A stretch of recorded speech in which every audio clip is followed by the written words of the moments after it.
السلام علیکم ورحمۃ اللہ وبرکاتہ۔ الحمدللہ نحمده ونصلي على رسوله النبي الكريم، أما بعد فأعوذ بالله من الشيطان الرجيم، بسم الله الرحمن الرحيم، إن الله وملائكته يصلون على النبي يا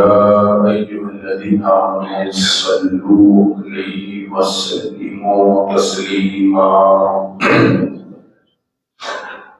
وصلى الله تعالى على خير خلقه نور عرشه محمد وعلى آله وأهل بيته عليهم أجمعين۔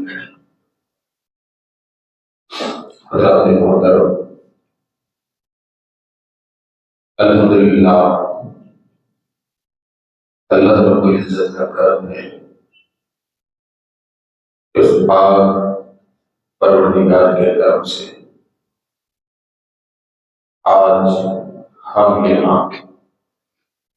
اس کے گھر میں جمعہ جیسی عظیم عبادت کے لیے جمع ہیں، اور کرم اس پروردگار کا جس نے ہم سب کو پیغمبر اعظم الزمان حضرت محمد مصطفیٰ صلی اللہ علیہ وسلم کی امت میں رکھا اور آپ کی محبت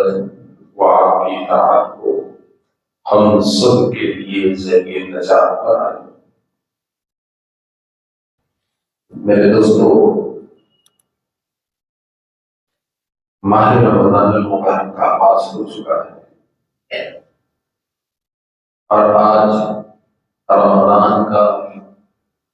دوسرا روزہ ہے اور رمضان کا پہلا جمعہ ہے۔ رمضان المبارک کے ذریعے اللہ تبارک و تعالیٰ اپنے بندوں پر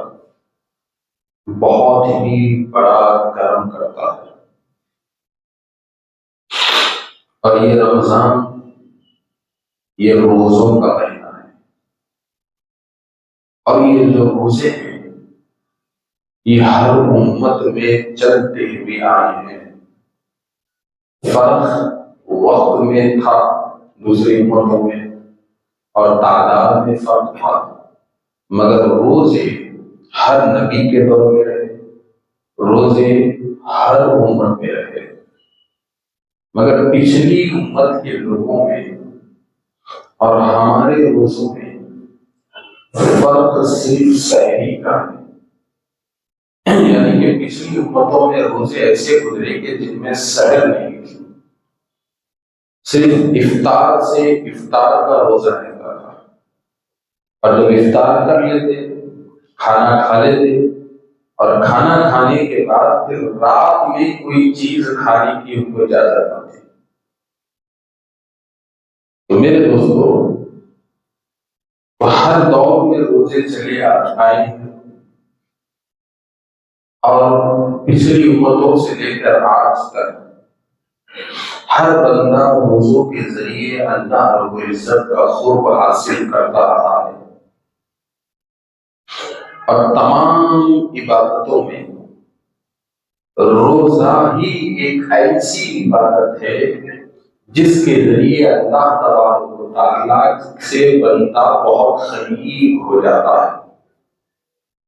اگر کسی کو اللہ رب العزت کی رضا اور اللہ رب العزت کی قربت کی منزلوں کو طے کرنا ہے تو اس کے لیے سب سے بہترین ذریعہ یہ رمضان المبارک کے روزے ہیں۔ تو اب روزے کا مطلب ہے رکے رہنا، یعنی کس چیز سے رکے رہنا؟ تو دو قسم کے چیزوں سے انسان کو روزے میں رکے رہنا چاہیے، دو چیزوں سے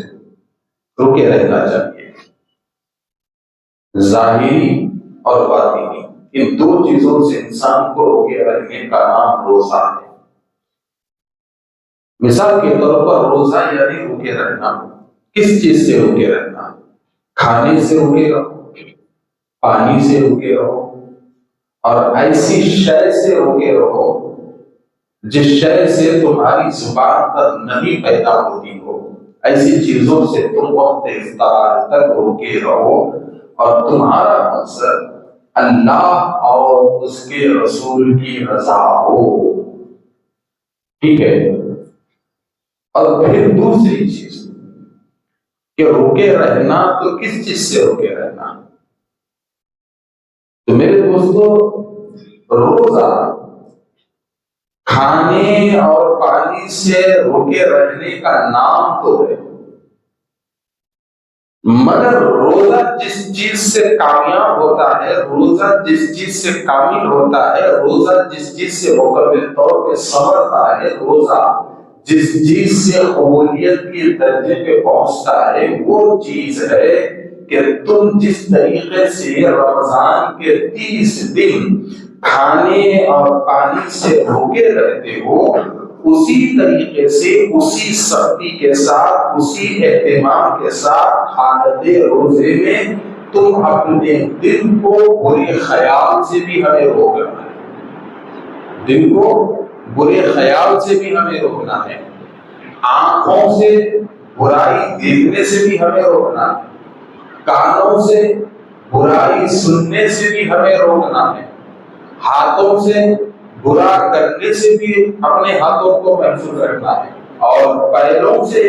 برائی کے مقام پر جانے سے بھی اپنے آپ کو محفوظ رکھنا ہے۔ تو روزہ یہ ظاہری اور باطنی لگام کا نام ہے، یعنی جب رمضان کا چاند نکل جائے تو انسان رمضان کے روزے کے ذریعے اپنے ظاہری اور باطنی طور پر لگام لگا دے، دل کو اللہ کی طرف رکھے، زبان پہ ذکر اللہ رکھے، اور آنکھوں میں اچھائی دیکھنے کا مقصد رکھے، اور زبان سے چغلی اور غیبت سے پرہیز کرے، اور کانوں سے برائی سننے کو پرہیز کرے، تو ایسا روزے دار اللہ رب العزت کی بارگاہ میں کامیاب ہوتا ہے۔ اور پھر میرے دوستو، روزے کا سب سے بڑا حق کیا ہے؟ ہر چیز کا ایک حق ہوتا ہے، تو روزہ رکھ لیے، پھر روزہ رکھنے کے بعد روزے کا جو حق ہوتا ہے وہ ہے عبادت، کہ ہر عبادت آپ کو وقت پہ ادا کرنا ہے، یہ اس روزے کا حق ہے، اس روزے کا حق ہے۔ اور پھر رمضان المبارک میں ایک چیز ذہن میں رکھیے، رمضان المبارک میں جتنی اہمیت دن کے روزے کی ہے، اتنی اہمیت رات کی عبادت کی ہے شریعت میں۔ ہمارے پاس مسلمانوں کے ایک بڑے طبقے کے پاس صرف دن کے رمضان کے روزے کی اہمیت ہے، رات کی عبادت کی اہمیت نہیں ہے، مگر یہ رمضان المبارک کے روزے کا اگر صحیح بنا لینا ہے تو انسان رات میں عبادت کرنا ضروری ہے۔ انسان رمضان المبارک کے روزے کی صحیح کیفیت کو اگر لوٹنا ہے، اس کے صحیح مزے کو اگر لوٹنا ہے، تو جس اہتمام کے ساتھ انسان دن میں روزہ رکھتا ہے، اسی اہتمام کے ساتھ انسان کو رات میں بھی عبادت کرنی چاہیے، رات میں بھی عبادت کرنی چاہیے۔ جماعت کے ساتھ تو ہر مسجد میں تراویح کا اہتمام ہوتا ہے، مگر تراویح کے علاوہ اگر روزے کا حقیقی مزہ اگر کسی انسان کو لینا ہے تو پھر وہ تنہائی میں تہجد کا اہتمام کرے، وہ تنہا مصلی بچھا کر تہجد پڑھے۔ تو جو انسان رمضان المبارک میں تراویح کی نماز کے بعد سحر سے پہلے تنہا مصلی بچھا کر تہجد کی نماز ادا کرتا ہے، تو پھر دیکھیے اگلے دن کا روزہ اس کے لیے کتنا مزیدار رہتا ہے۔ اور کتنا اس کے دل میں سکون آتا ہے، کتنا دل میں سکون آتا ہے۔ تو ایک چیز اچھے طریقے سے ذہن میں رکھیے کہ رمضان میں دو قسم کی عبادتیں ہم پر ہیں، ایک دن کا روزہ ہے اور دوسرا رات کا قیام ہے۔ تو ہمیں دن میں روزہ رہنا ہے اور رات میں قیام کرنا ہے، اور رات میں تہجد کا اہتمام ہمیں کرنا ہے۔ تہجد اگر جماعت کے ذریعے ہو رہی ہے تو جماعت میں شامل ہو جائیے، جماعت نہیں مل رہی ہے تو اپنے گھروں میں تہجد کا اہتمام کیجیے، اس لیے کہ تہجد یہ آپ کے روزے کی بنیاد ہے، تہجد یہ آپ کے روزے کی رونق ہے، اور رمضان میں تہجد کی عبادت ہی کے ذریعے آپ کے روزے کا مزہ ہے، ورنہ آپ کا روزہ بھی مزہ ہے۔ تو ہر بندے کے حضرات ہوگا۔ پھر اس مہینے کا اور ایک حق ہے۔ یہ حق کیا ہے؟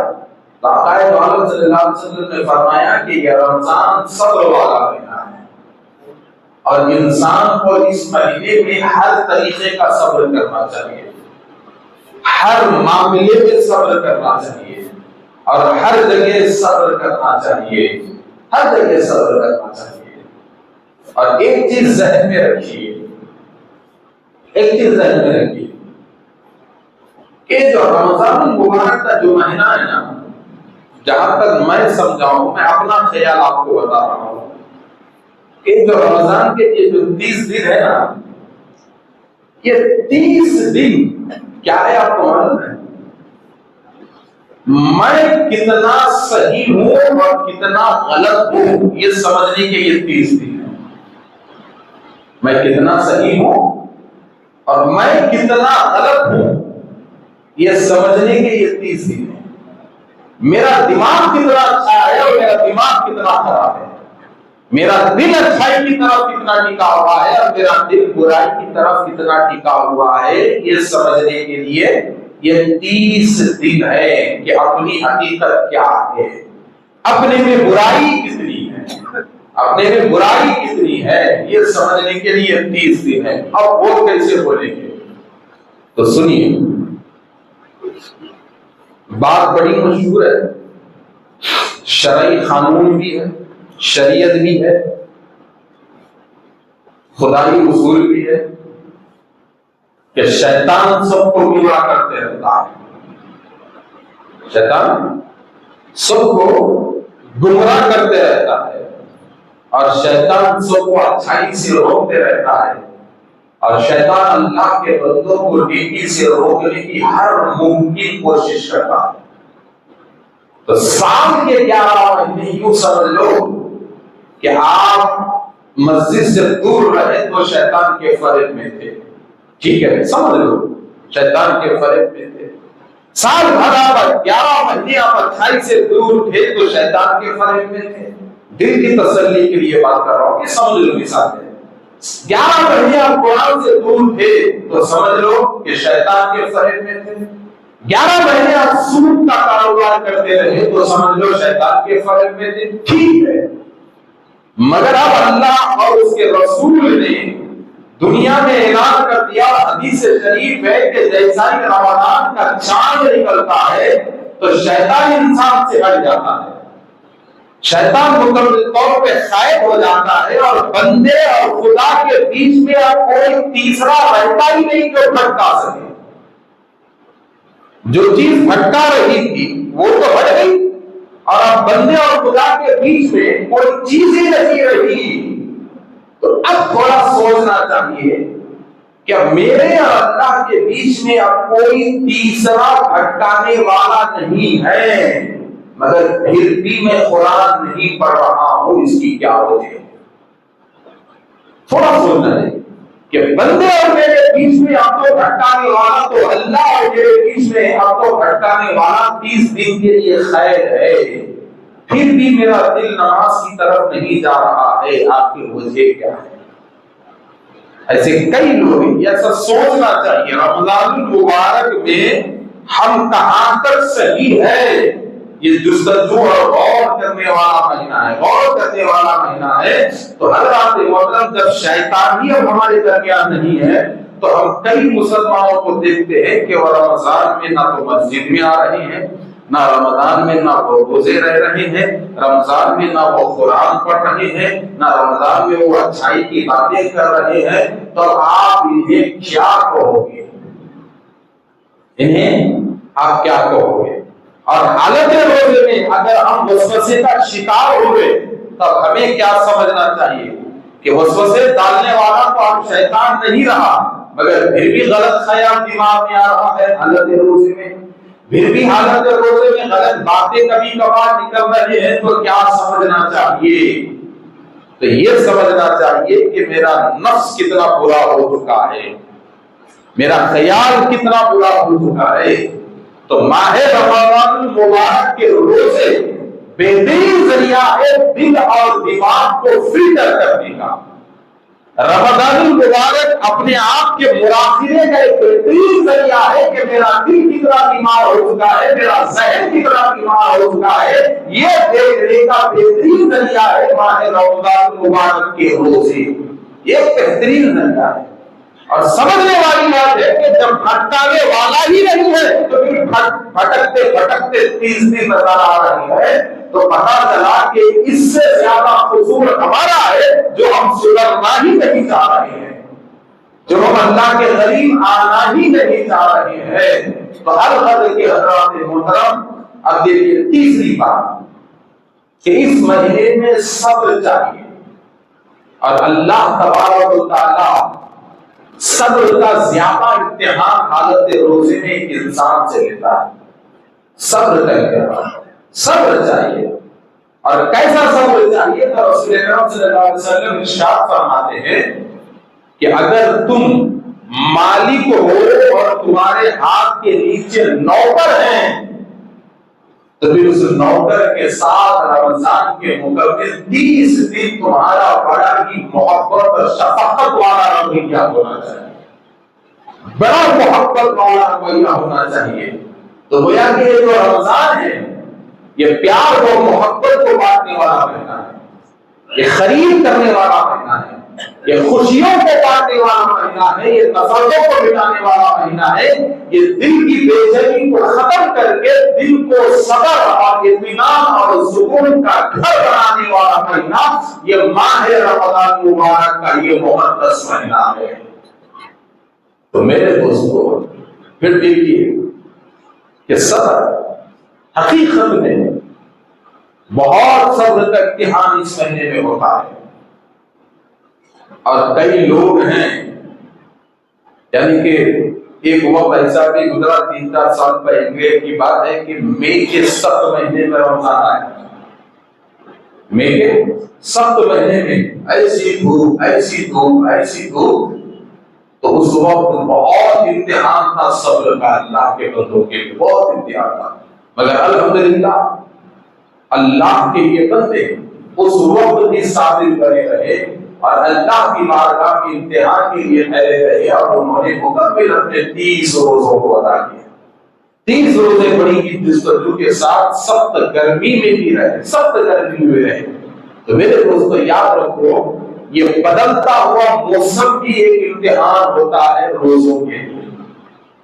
اور اللہ تبارک و تعالیٰ ایک روزے دار کا ہر چیز سے امتحان لیتا ہے، ہر چیز سے امتحان لیتا ہے۔ اور ایک سال ایسا گیا کہ معاشی فکر سے روزوں کا امتحان رہا، معاشی فکر سے روزوں کا امتحان کیسا رہا آپ کو معلوم ہے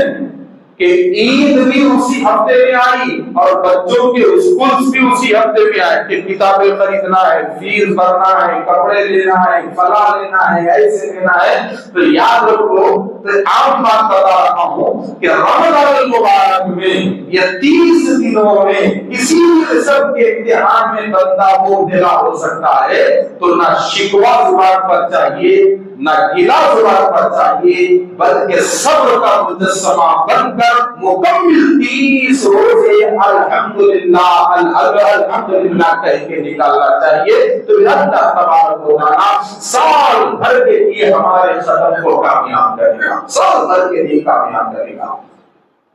تو میرے دوستو صبر یہ روزے میں بہت ضروری ہے، بہت ضروری ہے۔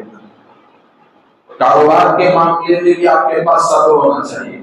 گھر کے معاملات میں بھی آپ کے پاس صبر ہونا چاہیے، اولاد کے معاملات میں بھی آپ کے پاس صبر ہونا چاہیے، عبادت میں بھی آپ کے پاس صبر ہونا چاہیے، اور خاص طور پہ رمضان المبارک کی عبادت میں تو بہت صبر ہونا چاہیے۔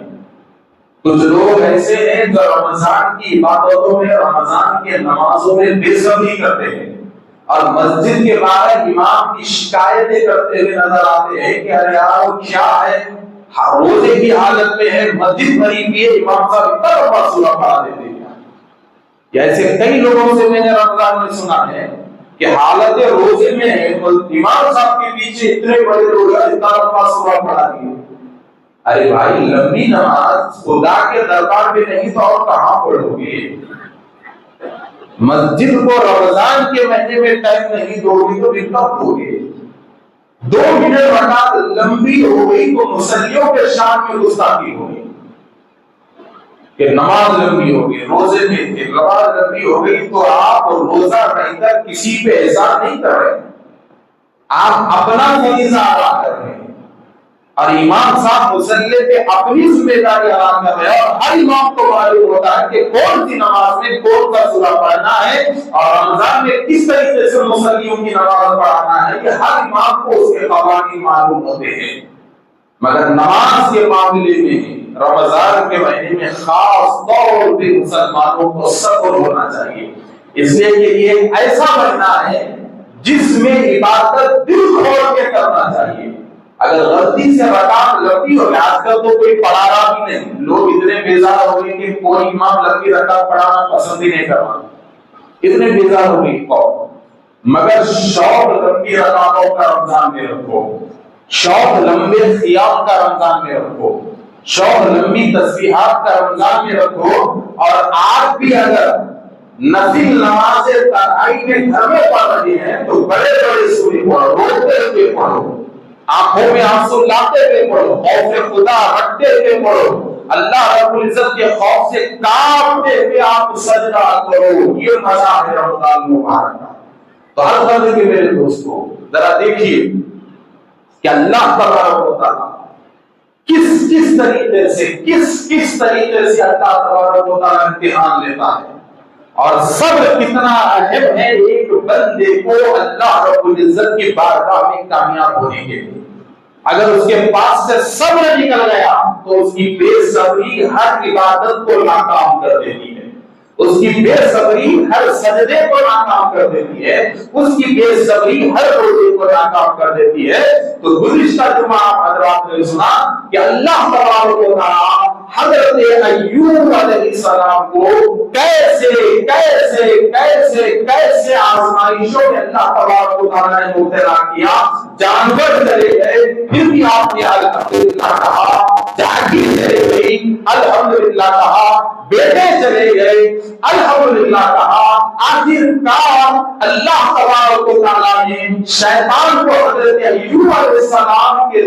جسم پر اپنا اثر ڈالنے کی اللہ نے طاقت دی، تو حضرت ایوب حالت سجدے میں ہیں، شیطان آیا اور ایک پھونک ایسی ماری کہ جیسا ہی شیطان نے پھونک ماری حضرت ایوب کے جسم میں کھجلی شروع ہو گئی، اور آپ کھجاتے رہے، اتنا کھجائے کہ چمڑی لال ہو گئی، اور جب چمڑی لال ہو گئی تو اس میں گھوڑے آئے تو گھوڑے پیپ بن گئے، اور وہ پیپ اتنا خطرناک انفیکشن پھیلا دیا کہ آپ کے جسم سے بدبو آنا شروع ہو گئی، اور جب آپ کے جسم سے بدبو آنا شروع ہو گئی تو گزشتہ جمعہ آپ نے سنا کہ حضرت ایوب کا چوکٹ کتنا بڑا تھا، کیسے لوگ اپنی ضرورتوں کو اس چوکٹ سے پورا کیا کرتے تھے، کیسے یتیموں کو اس چوکٹ سے آسمان ملا کرتا تھا، اور کیسے ان کا دفتر مسافروں اور محتاجوں سے بھرا ہوا رہتا تھا۔ مگر جب آپ کے جسم پہ بدبو آنا شروع ہوئی تو نہ تو کوئی امیر آپ کے قریب آتا تھا، نہ کوئی غریب آپ کے قریب آتا تھا، نہ کوئی محتاج آپ کے قریب آتا تھا، نہ کوئی مسافر آپ کے قریب پاتا تھا، آپ کا مسافروں، محتاجوں اور غریبوں سے بھرا ہوا گھر خالی ہو گیا، سوائے آپ اور آپ کی بیوی کے اب کوئی نہیں ہے۔ آخرکار لوگوں میں حضرت ایوب سے ایسی نفرت ہو گئی، ایسی نفرت ہو گئی کہ آپ کو گاؤں سے نکال دیے، جنگل میں چھوڑ دیے۔ اب گھنے جنگل میں حضرت ایوب اور آپ کی بیوی دونوں ہیں اور دونوں ایک دوسرے کا سہارا بنے ہوئے ہیں۔ اب ذرا دیکھیے حضرات محترم کہ حضرت ایوب کی حالت کیا ہے، سر سے لے کے پیر تک ایک بال کے برابر بھی کوئی حصہ باقی نہیں جو سوکھا پڑا ہوا ہے، یعنی ہر طرف سڑک پھیلی ہوئی ہے اور ہر طرف وہ آگے ہی وہ آتے جاتی ہے، آتے جاتی ہے، آتے جاتی ہے، آتے جاتی ہے، مگر وہ بیوی ابھی بھی خدمت میں ہے، وہ بیوی ابھی بھی خدمت میں لگی ہوئی ہے۔ وہ رئیس زادی جو اپنے ہاتھوں سے بھوتوں کو کھانا کھلاتی تھی، اب لوگوں کے گھروں میں وہ مزدوری کرنے پہ مجبور ہو گئی شوہر کی بیماری کی طرف سے، اور صبح سے شام تک گھروں میں کام کرتی، مزدوری کرتی، جنگل میں آتی تھی، حضرت ایوب کی خدمت میں وہ مصروف رہتی۔ تب یہ شیطان جب حضرت ایوب کا صبر دیکھا تو بڑا حیران ہو گیا کہ جسم سڑنے کے قریب آ گیا، بدبو سے لوگ بھگا دیے، پھر بھی یہ کیسا بندہ ہے کہ اللہ سے ہٹنے کو یہ بندہ تیار نہیں ہے، یہ بندہ تیار نہیں ہے۔ آخرکار ایک دن ان کی بیگم نے ایک جملہ کہا، دیکھیے بڑے غور سے سنیے، ایک جملہ کہا، کیا کہا معلوم ہے؟ جب ان کے جسم کی بدبو کو بڑھتے ہوئے دیکھا، جسم کی سڑن کو پھیلتے ہوئے دیکھا، تو بڑے غمناک انداز میں کہا کہ حضور آپ تو نبی ہیں اور اللہ نے آپ کی اس مصیبت میں مسرت کیا ہے اور آپ کی ہر دعا قبول ہوتی ہے، آپ کب تک ایسے تڑپتے رہیں گے؟ آپ دعا کیجیے اللہ آپ کی دعا کو قبول کرے گا، آپ دعا کیجیے دعا قبول کرے گا۔ اور یہ آپ کی بیوی کب ہو رہے ہیں؟ بیماری کے 6ویں سال، 6 سال تک بیگم کی زبان پہ نہیں لائے، مگر جب 7ویں سال میں آپ کی بیماری داخل ہوئی تو تڑپنا دیکھ کے کہا کہ آپ دعا کیجیے اللہ آپ کی دعا کو قبول کرے گا۔ 7ویں سال یہ بات آپ کی بیگم کی زبان سے نکلتی ہے، تو حضرت ایوب کہتے ہیں کہ بیگم کس منہ سے دعا کرو؟ اللہ، ارے وہ رب جس نے مجھے زندگی کے 70 سال بڑے مزے کے دیے، وہ رب جس نے مجھے زندگی کے 70 سال بڑے خوشی کے دیے، اور زندگی کے 70 سال اس رب نے مجھے بڑے خوشیاں دکھائی، بڑی بہاریں دکھائی، تو کیا میں اس رب کے لیے 70 سال اپنی جسم کی تکلیف کا برداشت نہیں کر سکتا؟ 70 سال اس نے خوشیاں دی، تو میں 70 سال کی خوشیوں کے شکرانے میں 70 سال تک اس تکلیف کو برداشت کروں گا، مگر میں رب سے دعا نہیں مانگوں گا۔ اللہ پتی کی کیسے لوگ گزرے ہیں اور کیسا مقام حضرت ایوب کا اور کیسا صبر تھا، تو صبر کی ایسی منزل ہونا چاہیے انسان کے پاس، اور روزہ صبر سکھاتا ہے، روزہ صبر سکھاتا ہے، روزہ ایک بندے کے لیے صبر کا معلم ہے، صبر کی کلاس کا استاد ہے روزہ، اور روزے کے ذریعے انسان صبر سیکھنا چاہیے، روزے کے ذریعے انسان استقامت سیکھنا چاہیے، روزے کے ذریعے انسان ثابت قدمی سیکھنا چاہیے۔ تو ہر حضرت کے میرے دوستوں مختصر یہ کہ بات ختم بھی آ رہی ہے، مختصر یہ کہ جب یہ جملہ حضرت ایوب نے کہا کہ میں اور 70 سال میں اس رب کی رضا کے لیے تکلیف برداشت نہیں کر سکتا، جبکہ اس نے 70 سال مجھے نعمتیں دی ہیں، تو میں 70 سال تکلیفوں کو برداشت کروں گا۔ تو اتنا جملہ کہنا تھا، اللہ نے کہا اچھا چلیے ہم اور آزمائیں گے۔ تو آزمائش کیسی ہوئی معلوم میرے دوستوں؟ ادھر یہ جملہ کہا، آزمائش کی ایک کٹھن منزل شروع ہو گئی کہ آپ کے جسم سے کیڑے نکلنا شروع ہو گئے، کیڑے اور وہ کیڑے بھی ایسے کہ زمین پر گرتے ہی نہیں، جسم میں ہی اندر اندر، گوشت کے اندر ہی اندر، چھال کے اندر ہی اندر پھیلتے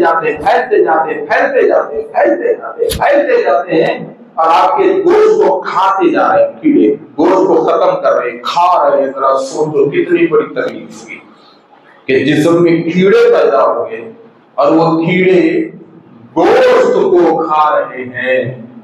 اور ادھر حضرت ایوب بڑے مزے سے اس تکلیف کو برداشت کر رہے ہیں اور مسکرا رہے ہیں۔ ارے سنو، کیڑوں کا خیال آپ کے پاس کتنا تھا؟ ایک دن ایک کیڑا زخم سے نکل کر زمین پر گر جاتا ہے، گر کر وہ تڑپ رہا ہے، تو حضرت ایوب اس کیڑے کو مارتے نہیں، اس کیڑے کو اٹھاتے ہیں اور اس کی طرف دیکھ کے کہتے ہیں کہ تو کہاں جا رہا ہے؟ زمین پر تیرا رزق رکھا ہوا نہیں ہے، تیرا رزق تو میرے جسم میں ہے، تو اندر چلا جا۔ پھر اس کیڑے کو ایک ہاتھ زخم میں رکھ دیتے ہیں، کہتے ہیں کہ اللہ نے تیرے رزق کو یہاں رکھا ہے، زمین میں نہیں رکھا ہے،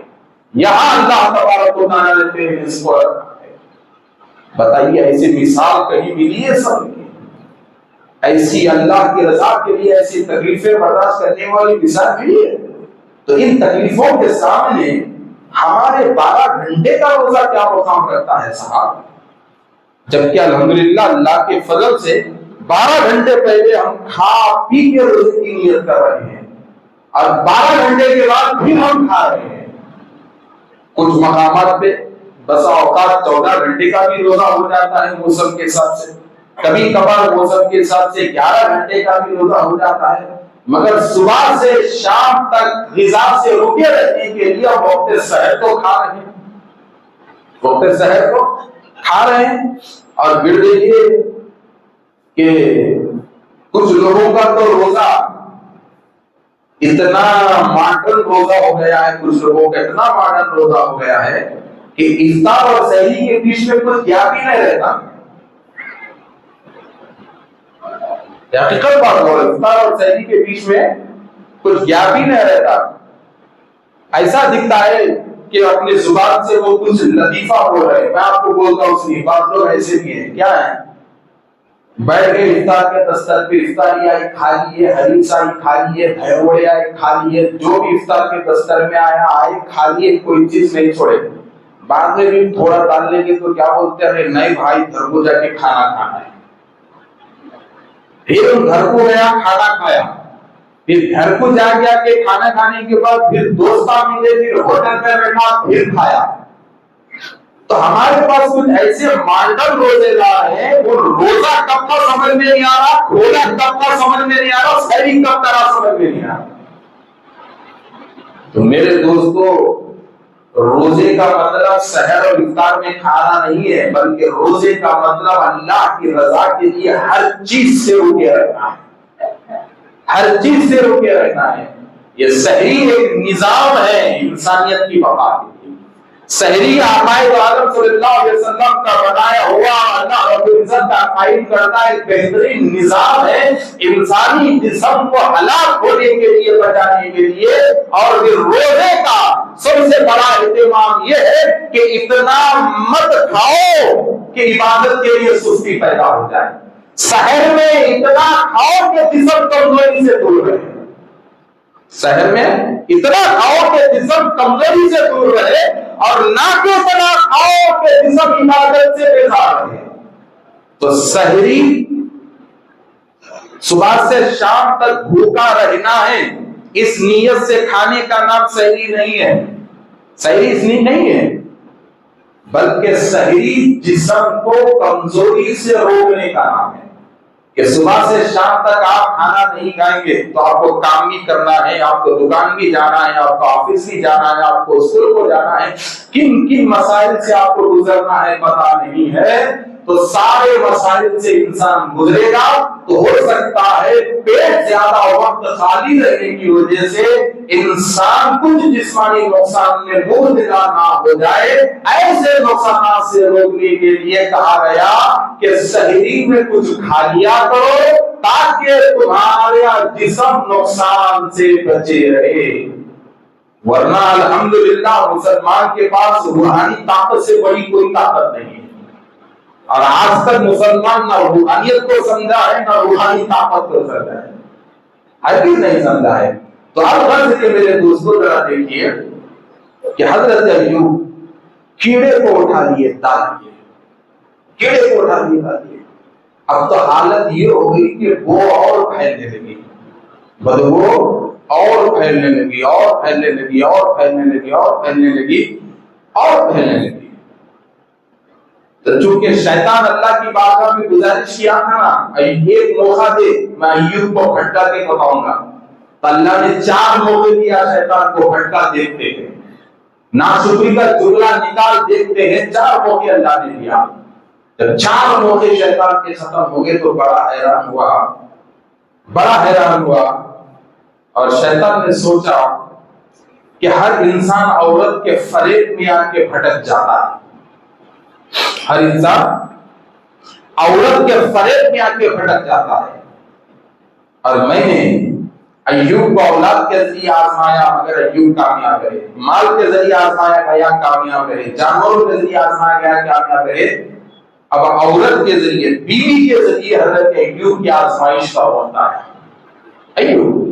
اور وہ کیسے ہے عورت کے ذریعے آپ کی آزمائش کا وقت ہے بیوی میرے دوستو؟ دیکھیے سارے پہلوؤں کو ذہن میں رکھیے، ہر ایک کی زندگی میں گزرتے ہیں، ہر کوئی انسان ان سیڑھیوں سے چڑھ کر ہی اپنی زندگی کو مکمل کرتا ہے، ہر کوئی اس میدان سے ہر کسی کو پار کرنا ہے۔ تو دیکھیے اب بیوی سے امتحان کیسا، کس طریقے سے امتحان بیوی سے آیا، تو ایک بڑی لمبی داستان ہے، وقت ختم ہو چکا ہے، تو انشاءاللہ تبارک و تعالی ہم بھی آئندہ جمعہ ہم بات کریں گے۔ سنت ادا فرمائیے، وصلی اللہ تعالی علی خیر خلقہ و عرش محمد و علی آلہ و صحبہ اجمعین، والحمد للہ رب العالمین۔